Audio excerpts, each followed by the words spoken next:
Right, so hello and welcome back to Books and Things, and welcome to another video, and welcome to a different part of my bookshelves. Today we're going to be doing a little tour of my Penguin Classics collection.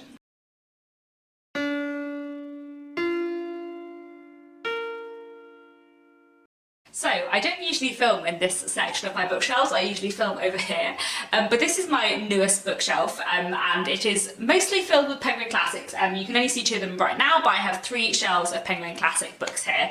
So I thought I would go through my Penguin Classics collection and tell you all about them today. So a lot of these Penguin Classics I've had for a really long time. Some of them you would have seen on my shelves previously, some of them were at my parents' house and then I brought over here, and then some of them I bought quite recently because basically I have this idea that I would love to have a Penguin Classics edition of every one of the Penguin Classics that I've read, especially the Victorian ones. I really love Penguin Classics, they're one of my favourite editions, especially these black spine ones, which I think are really beautiful. They also have sort of really good introductions, really good notes at the end. Like, I think they are fantastic editions, and I have been collecting them, and they also have a really, really big range. Like, probably Penguin Classics and also the Oxford World Classics are the two, like, lists of classics in the UK that have the biggest range and that cover the most books. So you can get a lot of different classics, some really well known obviously and some lesser well known from Penguin Classics. So that's one of the reasons why I like collecting them.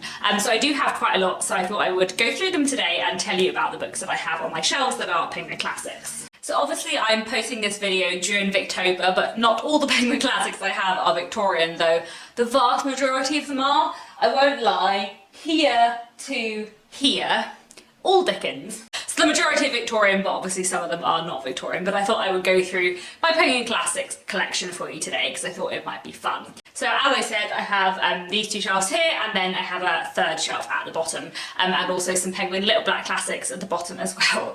So before I get into what's actually on these shelves, I thought I would show you a couple of other Penguin Classics books that I have, which are not on my collection shelf yet, because I haven't read them yet, so they're on my TBR shelf, which is over there. So the four Penguin Classics I have that I own that I haven't read yet, one is American Notes by Charles Dickens, which I'm hoping to read in Victober, so hopefully this will move onto this collection very soon. I then also have Old Man Goriot by Balzac, which is a French 19th century classic, which I'm hoping to read by the end of the year. This was one of the classics I kind of got thinking I would read lots of French classics this year, and I have read a few, but I haven't read as many as I wanted to, so I'm hoping I will read this by the end of the year. On a similar note, I also have Kokoro by Saseki, which is a Japanese classic, which I'm also hoping that I will manage to read by the end of the year, because it was another one I wanted to read this year, in part of my mission to read more Japanese, French and Brazilian classics. And I've read another book by Saseki before, which I really enjoyed, so I'm looking forward to this, and I'm sure that I will enjoy it. And I've also got this is Women Who Did, Stories by Men and Women 1890 to 1914. So this, I suppose, is nearly Victorian, though not all of it is Victorian. This is a collection of short stories which are all about kind of like the New Woman movement, which I think should be fascinating. I think it's got some British writers, some US writers, some writers from lots of different bits of the world. I think mostly from the Western world, but I might be wrong about that. And it's all about the kind of New Woman movement and gender in the late 19th century. So I think this will be absolutely up my street, and I can't wait to read it. It is quite long, so I think this might be one that I don't read till next year, but we will see. So those are the four Penguin Classics that I own that are not on my shelves, and now I will get into what is actually on the shelves. So I'm going to take them off the shelves in little chunks and go through them a few books at a time. So my Penguin Classics are all in alphabetical order by author, which is my preferred method. When it comes to organising books, I think the ones where I've got lots of books by the same author, I have tried to put them in chronological order, but I don't necessarily know that I've done that for all of them. I feel like I definitely did that for Dickens, and I think I did it for Charlotte Bronte, but I'm not sure if I have managed to do it for everyone. But that was my intention, and at some point I'll rearrange them if I haven't. But the first thing on my shelves is a anthology, because obviously you can't put that in alphabetical order by author when it has multiple authors. This is the Penguin Book of Japanese Short Stories, which is an anthology of Japanese short stories, some from 150 years ago, some from sort of more contemporary times. This is a wonderful anthology and that I would highly recommend, with a lot of wonderful stories in. Then next up on the shelves I have two Brazilian classics, both of which I've read this year. One is Captains of the Sands by Jorge Armado, and the other one is The Sad End of Policarpo Quaresma by Lima Barreto. Both of these I really enjoyed, probably probably the sad end of Polycharisma more. I don't know, I think there were bits of Captains of the Sands that I enjoyed more, but overall I probably like this more because there were some things in Captains of the Sands I struggled with. But both of them are really interesting early 20th century Brazilian classics. Policarpo Quaresma is about a clerk in the civil service who is incredibly patriotic about Brazil, and Captains of the Sands is a sort of like weird mix of Lord of the Flies and Peter Pan about some teenage boys who live on the streets and make their money stealing. You sort of feel sorry for them, but also sometimes they behave terribly. But anyway. And now onto some Victorian literature, quite a big chunk of Victorian literature I think. The next book on the shelf is Lorna Dune by R.D. Blackmore. This is a Victorian work of historical fiction set before the Victorian period. It's a love story between these two characters who come from families who hate each other, and it is dramatic and compelling and interesting and a little bit melodramatic in places. I think if you like Wuthering Heights, you will probably enjoy Lorna Dune. And then I also have Lady Audley's Secret by Mary Elizabeth Braddon, which I really like. I read this a few years ago and really enjoyed it. It's a very interesting Victorian sensation novel about a married couple and the wife might potentially have a secret, as it might suggest in the title. It's very good and I highly recommend it. Next up we have all 7 of the Bronte books. So we have firstly, the 2 by Anne Bronte, we have Agnes Grey and also The Tenant of Wildfell Hall. Then we have some Charlotte Bronte as well. We have The Professor, we have Jane Eyre, we have Shirley, and we have Villette. So I really like the Brontes, as you may have heard me say on my channel before. I love the Bronte sisters very much. I think they wrote wonderful, wonderful books. My favourite Bronte book is probably Wuthering Heights. My second favourite is possibly Villette, possibly Jane Eyre. I think it probably is Jane Eyre, but it used to be Villette and then I reread both of them recently and I feel like I do love Jane Eyre more, but I also feel like I want to like Villette more, but maybe that's just because it's underrated and I want to like make it more rated because it's very forgotten, Villette, and I think it's great. But I do love Jane Eyre. Jane Eyre is the book that got me into Victorian literature, so I feel like it will always have a very high place in my heart. I do realise that those being my favourite books makes it sound like I don't like Anne Bronte as much, but that is not true. I love The Tenant of Wildfell Hall and Agnes Grey a lot. I reread both of them in the last year for Marissa from Blatantly Bookish's Bronte project, and I love Anne Bronte a lot. I just think the Brontes were amazing writers and they wrote fantastic books. And yes, very nice to have all the Penguin Classic editions of the Brontes novels on my shelves. Next we have a lone Wilkie Collins before I move on to the Dickens, and that is Armadale. I do have physical editions of a couple of other Wilkie Collins books, The Moonstone and The Woman in White, but not in the Penguin Classics edition. I read Armadale last October and I really enjoyed it. It was a really pleasant surprise for me because it was one of those books that I didn't know that much about, but actually going into it, I just really, really enjoyed it. Probably one of my favourite Wilkie Collins books. I think, to be honest, because I don't remember The Moonstone and The Woman in White that well because I read them when I was a teenager, I think Armadale probably is my favourite of Wilkie Collins' novels right now, though I think The Woman in White and The Moonstone might be better, but I just don't remember them well enough. It is a bit silly and melodramatic, as Wilkie Collins sometimes is, but it is wonderful and I love it. I can't take all the Dickens books off my shelf at once because there are so many and they're all so fat, so we'll just start off with 4. So I have, I think, put Dickens mostly in chronological order. So we have his first book, The Pickwick Papers. We have Oliver Twist, Nicholas Nickleby. We have The Old Curiosity Shop. I've only just realised what a weird cover that is. That's a very strange cover. So Penguin Classics have changed their cover style a few times in the past. So some of my Penguin Classics have the old kind of painted ones, which I think are really beautiful. Some of them have the black and white ones. I really love the old style like this best. Some of the black and white ones are quite nice, but I'm not loving The Old Curiosity Shop here, but you know, so be it. On to the next stack of Dickens. We have Barnaby Rudge, Martin Chuzzlewit, Dombey and Son, and we have David Copperfield. You can tell that Dombey and Son is one that I've read lots of times because the spine is like so cracked and the corner is bent, and it looks a little worn, but I like that it looks very loved because this is my second favourite Dickens book and one of my favourite books of all time. Then we have Bleak House. This is another one that looks very old and battered, especially because I did the Dickens serialised Victorian style read along with it, so I reread it over the period of like 18 months, so it just got quite battered over that, but I like it nonetheless.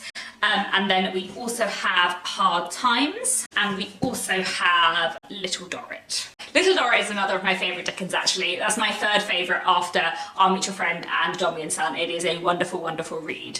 And then finally for Dickens we have A Tale of Two Cities. I like that one actually. That's one of the black and white covers that I really like. We then also have Great Day Expectations. I really love this cover too.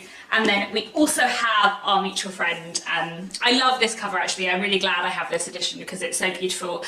And like the spine is really bent and cracked, and it looks very nice and very battered. You can tell, I think, if you look at this book that it is my favourite book and I've read it a lot because it is just very worn out, and that is fine by me. This is not actually the edition I first read Our Mutual Friend on. I first read it on my parents' copy, but this is the version of Our Mutual Friend I bought for myself as a teenager, so this was the second time I read Our Mutual Friend. I think I read this version. I think that's right. Next on my shelves I have this. This is a bind up of two of the Sherlock Holmes short story collections by Sir Arthur Conan Doyle, The Adventures of Sherlock Holmes and The Memoirs of Sherlock Holmes. I actually have read most Sherlock Holmes on audiobook, with the audiobook narrated by Stephen Fry, which I love, but it's very nice to have a physical edition too. And then I also have this. This is Uncle Silas by J. Sheridan Le Fanu. This is another book actually I listened to on audiobook, but it's lovely to have a physical copy because I love it. And I really, really like J. Sheridan Le Fanu, and I think he's quite underrated. There aren't very many nice physical editions of his books, so it's very nice to have a Penguin Classics edition of Uncle Silas. Then taking a little break from the Victorians, next on my shelves I have three Ian Forster books. I have Where Angels Fear to Tread, I have The Longest Journey, and I have Maurice. I really, really like Ian Forster. He is a real favourite of mine, a wonderful early 20th century writer, and my favourite book by him is definitely Maurice, which is truly wonderful. Moving down to the next shelf, I have a little stack of Elizabeth Gaskell. So first we have Mary Barton. I really like this cover, but every time I look at it, it confuses me because bizarrely, the initial edition I read of North and South as a teenager, which I'm pretty sure was a Penguin edition from like the 70s, had this image on the front. And yet they then reused that image for Mary Barton. I'm pretty sure it was Penguin, it might have been another publisher, but it's really weird that the first version, North and South, I read had this image on, and now it's on Mary Barton. Anyway, I then also have North and South, and I really, really like the cover of this one too. This one is very good. Very, very fitting for the book, I think. And then we have Cranford, we have Ruth, and we have Wives and Daughters. I'm missing Sylvia's Lovers actually. I don't know if there is a Penguin Classics edition of Sylvia's Lovers that I just don't have, or if there isn't one, but if there is one, I feel like I should get hold of it because I feel like it's weird that that's missing from my little Gaskell collection here. Next we have a few George Gissing books. So we have The Whirlpool, we have New Grub Street, and we also have The Odd Women. I really like George Gissing. He is a Victorian novelist from the kind of end of the Victorian period, mostly writing in the 80s and 90s, and he's been a little bit forgotten, but I really like him. I really rate his work. It can be a little bit miserable, but it is also really powerful and interesting. The Odd Women is probably my favourite, though I love New Grove Street and The Netherworld as well. And I would say that Gissing is a little bit sort of like the urban Hardy. Like if you enjoy Thomas Hardy and the misery that is sometimes present in his books, then you might enjoy Gissing. Talking of Hardy, Hardy is up next. I only have two Penguin Classics editions of Hardy's work. I have a few other editions of his work in other formats, but only two currently in Penguin Classics. I would one day like to have a full collection of the Penguin Classic Black Spine editions for Thomas Hardy, but he wrote a lot and that would take up nearly as much space on my shelf as Dickens, so I don't have that yet.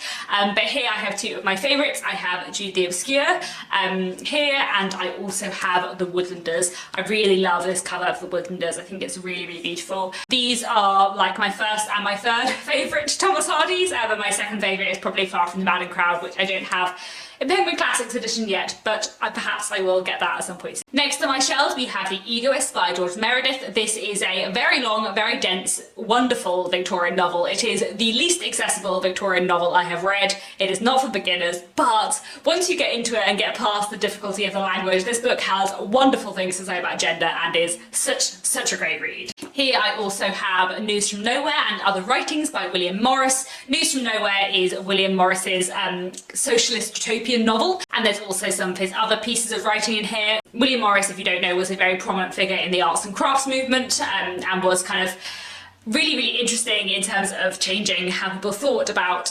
craftsmanship in the late 19th century. I think he's a really interesting figure, and I really like his designs. In general, I'm not really like into art, but a William Morris pattern is something that I always enjoy. The next, stepping briefly away from the Victorians, I have this. This is Botchan by Natsumi Saseki, who is a Japanese writer and the same author as Kokoro, which I mentioned earlier. I read Botchan a couple of years ago and really enjoyed it, and I'm looking forward to reading more by him in the future. And then next up I have some poetry. This is Selected Poems by Christina Rossetti. She was a Victorian poet and I really like her work. I studied her at school and I've always enjoyed her books, so it's nice to have some of her work on my shelves too. Then next up I have a little pile of Anthony Trollope. He also wrote quite long books like Dickens did, so some of these are quite hefty.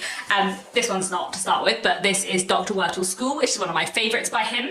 We also have here The Way We Live Now, which is another of my favourite Trollope books and a really wonderful read. We also have He Knew He Was Right, another of my favourites by him, though not one I've read for a very long time, so I haven't actually read this physical edition yet, and I am sure I will at some point in the future. And then we also have The Smallhouse Arlington, which is my favourite of his novels, and I love it so much. This is the 5th book in the Barset Chronicles, and then I also have here the 6th book in the Barset Chronicles, The Last Chronicle of Barset.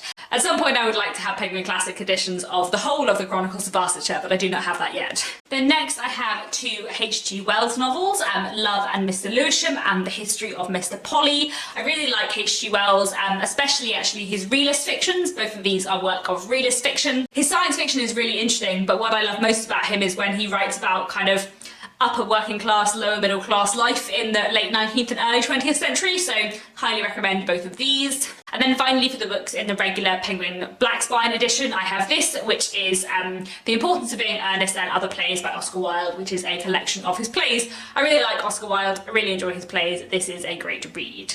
So those are all the like regular Black Spine editions that I own. I do also have some Penguin Little Black Classics, which I'll show you in a second. But before I do, I also wanted to show you this. This is a very old edition of Wuthering Heights in the Penguin, like the old equivalent of the Penguin Black Spine collection. And this edition is from 1987, so it's from before I was born. This was my mum's copy, which I took because I was studying Wuthering Heights at A-level, and so this is the copy that I annotated when I was doing my A-levels to Wuthering Heights. So you can see that like every page is like filled with annotations, and so I've kept it because I find it really interesting. At some point I'll go back and read and see like what on earth I wrote and what I thought about Wuthering Heights at the time, but I underlined like so much stuff throughout it, so it's just really nice to like have on my shelves and just kind of see what I underlined and thought was important about Wuthering Heights when I was like 17 years old. But then, before I finish off this video, I do have quite a lot of Penguin Little Black Classics because I really enjoy these. So these were initially released, I think for Penguin's 80th birthday, I think that's right, and they kind of produced all of these little mini kind of introductions to classic authors' works that were originally 80p, and then I think since then some of them were £1 or £2. And I have quite a few because I really enjoyed them, so I'm not going to tell you about them, but I'll just name them because I think these are really fun. They're all sort of between 50 and 100 pages and just give you an introduction to an author's work. There's short stories, poetry, non-fiction, quotes, various bits and pieces, and I just really enjoy them. So we have The Gate of the Hundred Sorrows by Rudyard Kipling, Of Street Piemen by Henry Mayhew, As Kingfishers Catch Fire by Gerald Manley Hopkins, Woman Much Missed by Thomas Hardy, The Beautiful Cassandra by Jane Austen, The Old Nurse's Story by Elizabeth Gaskell, Lord Arthur Sackville's Crime by Oscar Wilde, A Pair of Silk Stockings by Kate Chopin, It Was Snowing Butterflies by Charles Darwin, A Slip Under the Microscope by H.G. Wells, Green Tea by J. Sheridan Le Fanu, The Withered Arm by Thomas Hardy, My Life Had Stood a Loaded Gun by Emily Dickinson, Only Dull People Are Brilliant at Breakfast by Oscar Wilde, To Be Read at Dusk by Charles Dickens, The Great Winglebury Jewel by Charles Dickens, Gooseberries by Anton Chekhov, The Death of Ivan Ilyich by Leo Tolstoy, Nonsense by Edward Lear, Is This a Dagger I See Before Me and Other Quotes by William Shakespeare, and Thankless Hotel by Charlotte Bronte. I really enjoy all of these, they are just great fun. So that is it, that is my Penguin Classic Black Spine collection. I really love these editions, as I said, and I would like to keep growing this collection. I'm not in general someone who loves to buy a lot of books. The majority of books that I have on my shelves I have read, and I don't kind of go out and buy a lot of books that I therefore have to pick from. But I do really enjoy having physical editions of books that I have read and enjoyed, and especially as I do a lot of reading of classics kind of on ebook or from library copies or on audiobook. It's really nice to then, after I've read a book, go out and buy a physical edition if I can find one, and keep it on my shelves. And especially with Penguin Classics, I would really like to do that. You know, all of these Dickens books I initially read in different editions, and some of them I've reread in these editions, some of them I've reread on audiobook or an ebook, but I haven't necessarily read all of these physical copies. But it's really nice to know that I have all of Dickens's books on my shelves and I can just go and look at them because I love Dickens and it's nice for them to be there. I hope that makes sense. I really enjoy these editions, so I'm going to keep collecting them and kind of build up my collection. So that's it for now. I hope you found this video interesting. It was a bit rambly and weird. I don't usually do kind of bookshelf tour things, but hopefully this was relatively interesting. Please do let me know down in the comments if you have any specific editions of classics that you collect, and if you like the Penguin Black Spine ones at all, because I really like them. I know quite a lot of people collect the Penguin English Library ones. And that's all for now. Thank you so much for watching, and I'll be back very soon with another bookish video.